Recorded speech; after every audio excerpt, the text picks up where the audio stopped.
শারদীয় দুর্গাপূজা উপলক্ষে হিন্দু ধর্মাবলম্বীদের শুভেচ্ছা জানিয়েছেন প্রধান উপদেষ্টা ডক্টর মোহাম্মদ ইউনূস। এক ভিডিও বার্তায় তিনি বলেন, দুর্গাপূজা শুধু ধর্মীয় উৎসবই নয়, সম্প্রীতি ও ঐক্যের প্রতীক। সবাইকে শারদীয় দুর্গোৎসবের শুভেচ্ছা জানাচ্ছি।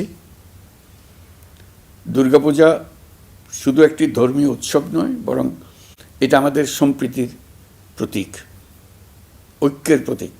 আমি আশা করছি সনাতন ধর্মাবলম্বীরা পরিবার পরিজন, বন্ধুবান্ধব সহ এই উৎসব আনন্দঘন পরিবেশে পালন করতে পারবেন।